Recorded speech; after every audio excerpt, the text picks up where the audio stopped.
अब ना हरमुज़ गले में आ गई है अमेरिका के, ये नौबत आ गई है कि चाइना से मदद माँग रहा है। बोल रहा है भाई आप हेल्प करें क्योंकि 80% तेल आपका यहाँ से गुज़रता है। भाई वो तो गुज़र रहा है और जब से जंग शुरू हुई है ना, चाइना जो ऑयल लेता था ईरान से उसकी उस क्वांटिटी में इज़ाफ़ा हो गया है।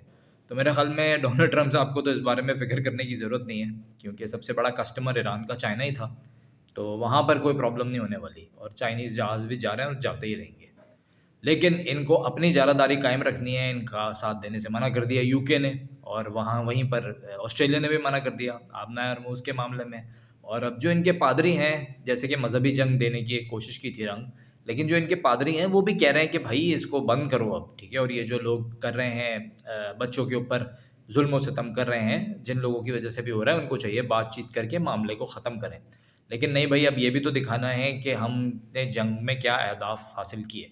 असल मसला ये है कि जंग शुरू क्यों की गई ये अभी तक बता ही नहीं पाए, ना डोनाल्ड ट्रम्प साहब बता पाए, ना नेतन्याहू बता पाए। नेतन्याहू कभी गायब हो जाता है, कभी सामने आ जाता है, अभी तक कुछ क्लियर रिपोर्ट्स नहीं है उसके बारे में।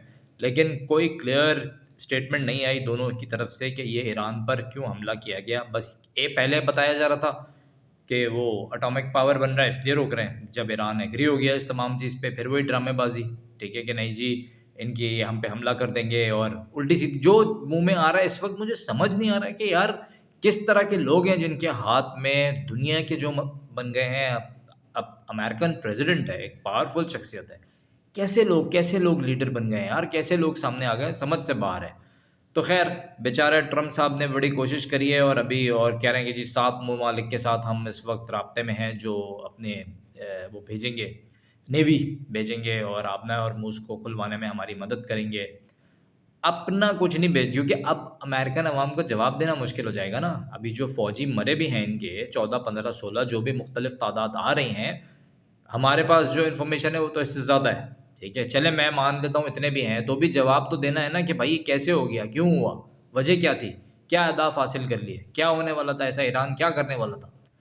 तो मेरा ख़्याल में अब ट्रम्प साहब को इस जंग से फ़ौरन एग्ज़िट लेना पड़ेगा। तवानाई का जो बहरान है ना, वो खड़ा हुआ है सर पे।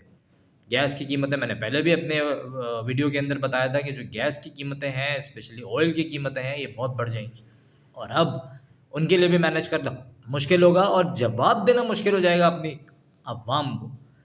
तो भाई देखते हैं कि अब आगे क्या होता है, लेकिन मेरे ख़्याल में तो अब एग्ज़िट का वक़्त आ रहा है अमेरिका के। अच्छा एक और भी बड़ी अफ़वाह चल रही है न्यूक्लियर वाली, खुदा ना ख़ास्ता अगर कोई ऐसी हरकत हुई तो फिर तो ये ख़ित्ते हाथ से क्या निकलेगा, ये जंग किसी और ही रुख़ ले लेगी, कोई और रुख़ जंग ले लेगी। अल्लाह पाकिस्तान का हामी नासिर रहे।